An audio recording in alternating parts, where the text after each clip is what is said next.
Hello students, today we will discuss an important topic of the chapter The Rise of Nationalism in Europe. Europe में राष्ट्रवाद का उदय. The topic is The Age of Revolutions, क्रांतियों का युग, from 1830 to 1848, 1830 से 1848 तक. तो इसमें हम 1830 से लेकर 1848 के बीच में जो भी क्रांतियाँ हुई उनके बारे में जानेंगे, जिनमें आमतौर पर जो क्रांतियाँ थी वो उदारवादियों की थी. जो लिबरल्स के बारे में हमने पिछले वीडियो लेक्चर में जाना था कि लिबरल्स कौन हैं, तो अधिकतर क्रांतियाँ उन्हीं लोगों की थीं. और हमने देखा कि ट्रीटी ऑफ वीना के बाद कई सारे ऐसे राज्य बनाए गए जो कि कंजर्वेटिव थे, रूढ़िवादी थे, और जो उनके अगेंस्ट अगर कोई बोलता था तो उनको वो दबाने की कोशिश करते थे. इसीलिए वो लोग सेंसरशिप लेकर आए. फिर भी धीरे धीरे क्रांतियों की शुरुआत होने लगी. जितना उन्होंने और ज़्यादा दबाया तो और भी ज़्यादा क्रांतियाँ होने लगीं. As conservative regimes tried to consolidate their powers, liberalism and nationalism came to be increasingly associated with revolution in many regions of Europe. जैसे जैसे रूढ़िवादी व्यवस्थाओं ने अपनी ताकत को और मजबूत बनाने की कोशिश की, यूरोप के अनेक क्षेत्रों में उदारवाद और राष्ट्रवाद को क्रांति से जोड़कर देखा जाने लगा. As the Italian and German states, the provinces of Ottoman empire, Ireland and Poland. तो ये कई सारे राज्य थे जो ऑटोमन एम्पायर या फिर Ireland, Poland, Italian and German states, यहाँ पर जो क्रांतियाँ हुई उन सब के बारे में हम देखेंगे कि इस तरह से क्या क्या रीज़न रहे जिनके कारण से ये क्रांतियाँ हुई, किस तरह से ये उदारवादियों की क्रांतियाँ किस तरह से हुई यहाँ पर. These revolutions were led by liberal nationalists belonging to the educated middle class elite. Among whom were professors, school teachers, clerks and members of commercial middle class. इन क्रांतियों का जो नेतृत्व था वो उदारवादी राष्ट्रवादियों ने किया, जो शिक्षित मध्य वर्ग के लोग थे, जिनमें अधिकतर प्रोफेसर, स्कूल के अध्यापक, क्लर्क, वाणिज्य व्यापार में लगे हुए मध्य वर्ग के लोग शामिल थे, जिनके द्वारा ये आंदोलन किए गए. The first upheaval took place in France in July 1830. प्रथम विद्रोह फ्रांस में जुलाई 1830 में हुआ. तो हमने देखा था कि फ्रांस में 1815 के बाद दोबारा से बूर्बो डायनेस्टी आ गई थी. The Bourbon king were now overthrown by liberal revolutionaries who installed constitutional monarchy with Louis Philippe at its head. बूर्बो राजा को उदारवादी क्रांतिकारियों ने उखाड़ फेंका. उनकी जगह एक संवैधानिक राजतंत्र स्थापित किया गया जिसका अध्यक्ष था लुई फिलिप. और इसी टाइम पर ड्यूक मेटरनिक ने एक बात कही थी, when France sneezes the rest of Europe catches cold. जब फ्रांस छींकता है तो बाकी के यूरोप को सर्दी लग जाती है. ये कहने का उसका रीज़न ये था कि जब फ्रांस में कोई क्रांति होती है, कोई भी घटना होती है, तो बाकी के यूरोप में उसी तरह के घटनाक्रम होने लगते हैं. The July revolution sparked an uprising in Brussels which led to Belgium breaking away from the United Kingdom of the Netherlands. जुलाई क्रांति से ब्रुसेल्स में भी विद्रोह भड़का, जिसके फलस्वरूप यूनाइटेड किंगडम ऑफ नीदरलैंड से अलग हो गया.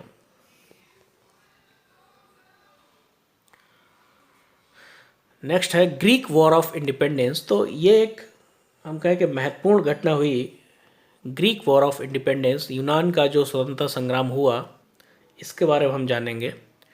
An event that mobilised nationalist feelings among the educated elite across Europe was the Greek War of Independence. एक घटना जिसमें पूरे यूरोप के शिक्षित अभिजात वर्ग में राष्ट्रीय भावनाओं का संचार किया गया, वह था यूनान का स्वतंत्रता संग्राम. Greece had been part of the Ottoman empire since the 15th century.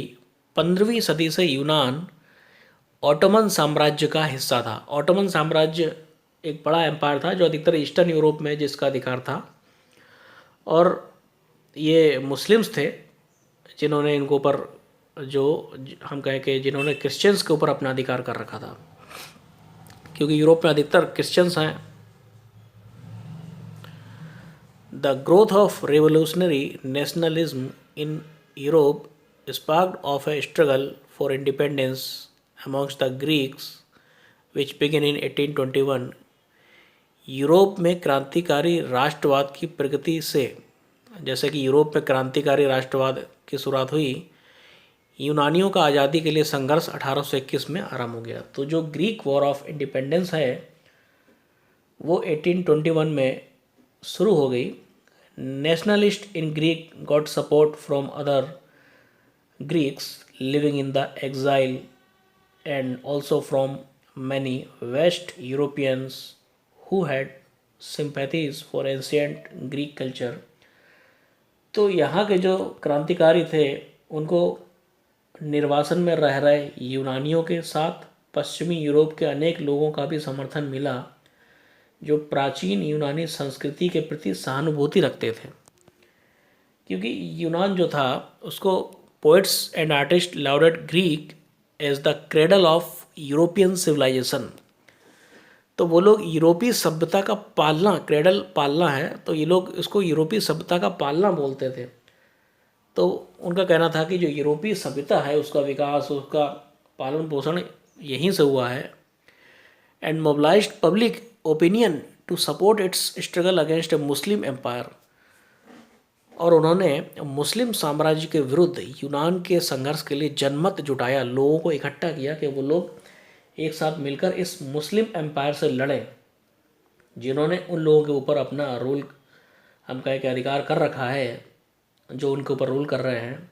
Christians हैं अधिकतर यूरोप में और उनके ऊपर मुस्लिम्स रूल कर रहे हैं, तो उनके अगेंस्ट वो लोग लड़ने लगे मिलकर।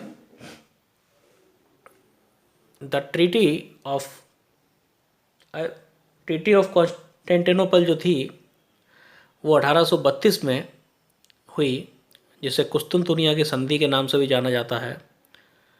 Greek as a independent nation, उसके बाद से जो ग्रीक था, जो ग्रीस जो एक देश है वो एक स्वतंत्र राष्ट्र बन गया कुस्तुनतुनिया की संधि के बाद। और एक इंग्लिश पोइट थे लॉर्ड बायरन, उन्होंने भी इसमें अपना महत्वपूर्ण रोल निभाया। उनकी भी इसमें एक बहुत महत्वपूर्ण भूमिका थी इस ग्रीक वॉर ऑफ इंडिपेंडेंस में।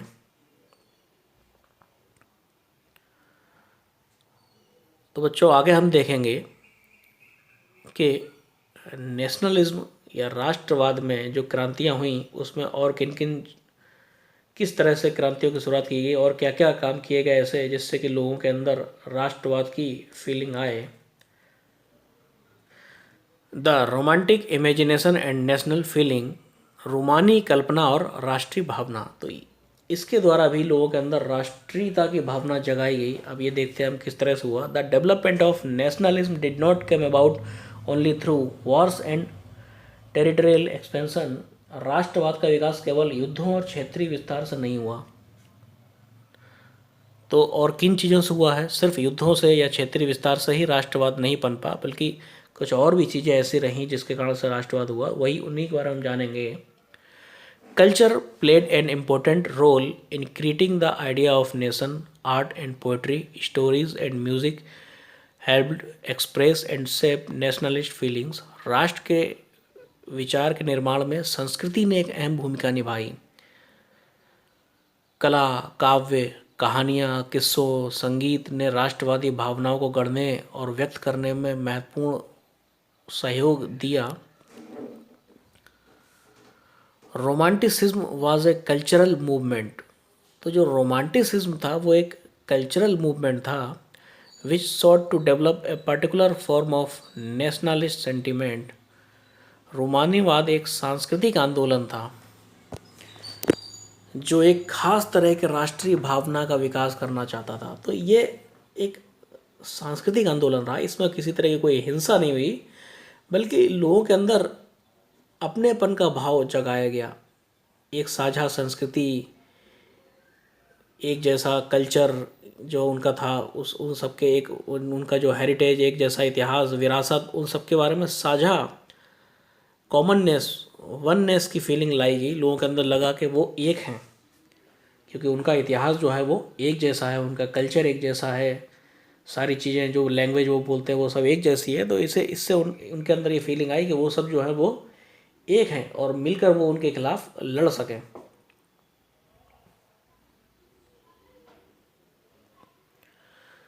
Romantic artists and poets generally criticize the glorification of reason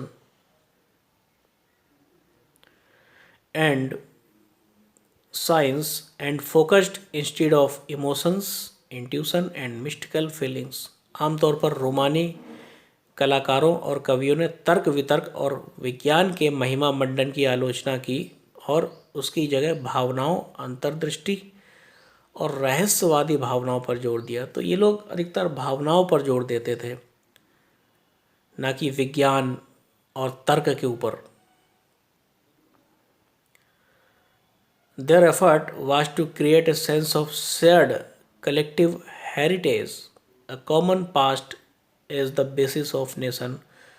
उनका प्रयास था कि एक साझा सामूहिक विरासत की अनुभूति, सामूहिक विरासत, उन्हें लगे कि हाँ हमारी जो विरासत है वो एक जैसी है, अपनी विरासत है, ये हमारी सबकी एक विरासत है।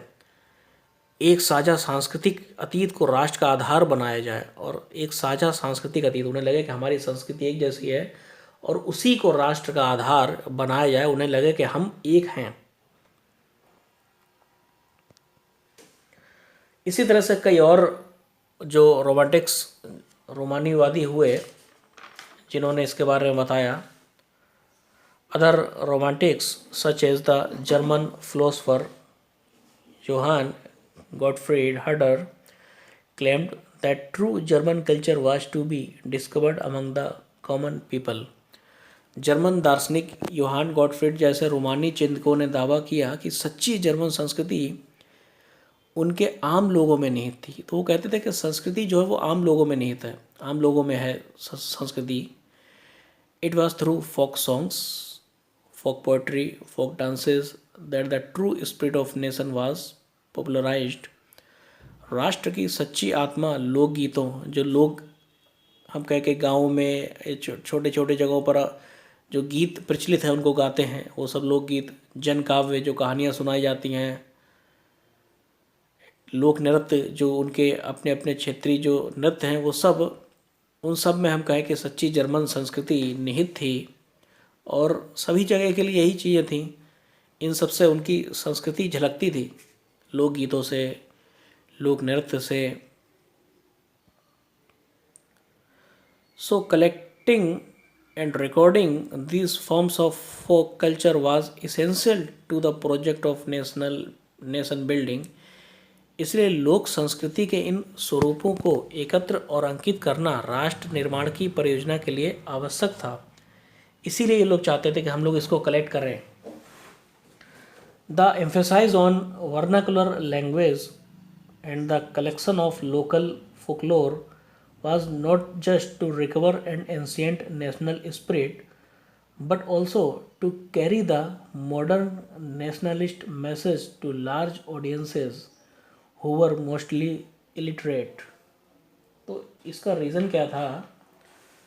जो ये अंकित करते थे राष्ट्र के निर्माण की परियोजना के लिए, स्थानीय बोलियों पर और स्थानीय लोक साहित्य को एकत्र करने का उद्देश्य केवल प्राचीन राष्ट्रीय भावना को वापस लाना नहीं था, बल्कि आधुनिक राष्ट्रीय संदेश को ज़्यादा लोगों तक पहुंचाना था, जिनमें से अधिकांश निरक्षर थे। तो उन्हें पता था कि अधिकतर लोग जो निरक्षर हैं उनके पास जो राष्ट्रवाद की फीलिंग है, नेशनलिज्म है, वो इसी तरह से पहुंचाया जा सकता है, थ्रू कल्चर के द्वारा ही।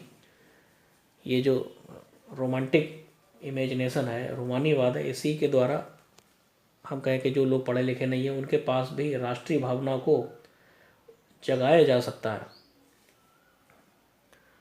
तो इसी में हम एक केस देखेंगे पोलैंड का, कि वहाँ पर किस तरह से राष्ट्रीय भावनाओं को जगाया गया।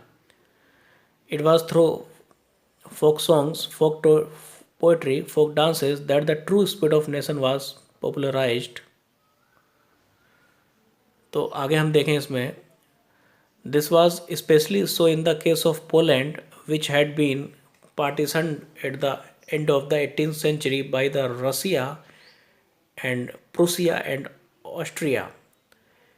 ये खासतौर पर पोलैंड पर लागू होता था, रोमानीवाद, जिसका 18वीं सदी के अंत में रूस, प्रसा और ऑस्ट्रिया, ये ऑस्ट्रेलिया नहीं बल्कि ऑस्ट्रिया है, जैसे इंग्लिश ऊपर देखें आप, इंग्लिश में इसकी सही स्पेलिंग लिखी हुई है, ऑस्ट्रिया जैसे बड़ी शक्तियों ने विभाजन कर दिया था। तो इस तरह के जो देश थे, जो उस समय हम कहें कि पावरफुल कंट्रीज थे, ग्रेट पावर्स थे वो, जिन्होंने इसका विभाजन कर दिया था पोलैंड का। Even though Poland no longer existed as an independent territory, national feelings were kept alive through music and language. यद्यपि पोलैंड एक स्वतंत्र राष्ट्र नहीं था, किंतु संगीत और भाषा के जरिए राष्ट्रीय भावना जीवित रखी गई। क्योंकि पोलैंड के ऊपर इन्होंने अपना अधिकार कर लिया था, उसको डिवाइड कर दिया, फिर भी पोलैंड के अंदर लोगों ने भाषा और संगीत के जरिए उसको जीवित रखा, राष्ट्रवाद को, राष्ट्रीय भावना जो थी उसको जीवित रखा गया। एक आर्टिस्ट थे कैरोल कुरपिंस्की, उन्होंने 2 डांस फॉर्म ईजाद की, जो फोक डांसेस थे, पोलेनेस एंड माजोर्का को ईजाद किया, और उसके द्वारा उनको राष्ट्रीय प्रतीकों में बदल दिया, पोलेनेस और माजोर्का को।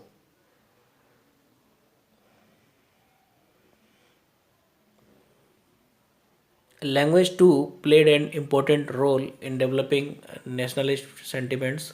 भाषा ने राष्ट्रीय भावनाओं के विकास में एक महत्वपूर्ण भूमिका निभाई।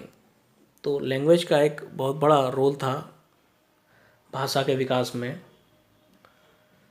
जैसा कि हम जानते हैं कि पोलैंड का पार्टीशन किया गया था। After Russian occupation the Polish language was forced out of schools and the Russian language was imposed everywhere. रूसी कब्जे के बाद पोलिश भाषा को स्कूलों से बलपूर्वक हटाकर रूसी भाषा को हर जगह जबरन लादा गया। तो वो पोलिश भाषा को हटा देना चाहते थे, जो कि पोलैंड की भाषा थी, और उनके ऊपर रूसी भाषा जो थी वो थोपी जा रही थी।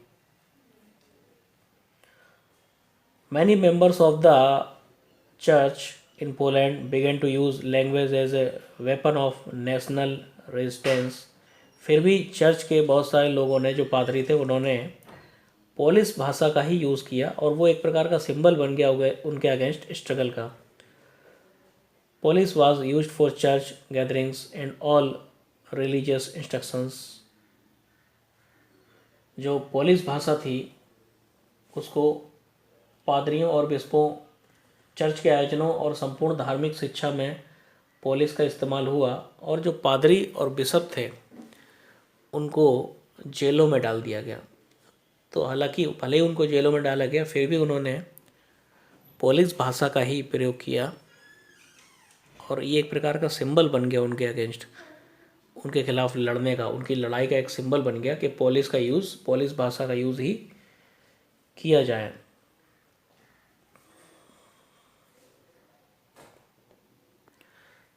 The use of Polish came to be seen as a symbol of struggle against Russian dominance. Polish भाषा रूसी प्रभुत्व के विरुद्ध संघर्ष के प्रतीक के रूप में देखी जाने लगी। तो पोलिश भाषा को रसिया के विरुद्ध संघर्ष के रूप में देखा जाने लगा। तो जैसा कि हमने ये एक एग्जाम्पल लिया है पोलैंड का, तो इसी तरह से यूरोप में भी और जगह पर भी हुआ। रोमानीवाद आया, और लड़ने के लिए, स्ट्रगल के लिए लोगों ने रोमानीवाद का प्रयोग किया। लोग अपना कल्चर, साझी संस्कृति की भावना लोगों के अंदर जागृत की गई, और लोगों के अंदर ये फीलिंग आई कि वो एक ही हैं, उनकी सांस्कृतिक विरासत जो है वो एक जैसी है, इसलिए उन सबको मिलकर इनके अगेंस्ट लड़ना चाहिए। तो इस तरह से हम कहें कि रोमानीवाद डेवलप हुआ, रोमांटिक नेशनलिज्म, रोमानी राष्ट्रवाद की शुरुआत हुई, रोमांटिक फीलिंग्स आई। तो मुझे उम्मीद है कि ये जो टॉपिक मैंने आपको समझाया वो आज समझ में आए होंगे आपके। और जो हमारा मुख्य विषय है द एज ऑफ रिवॉल्यूशंस, क्रांतियों का युग, इसमें अभी कुछ और क्रांतियों के बारे में हम अगले वीडियो लेक्चर में डिस्कस करेंगे। तो तब तक के लिए धन्यवाद बच्चों।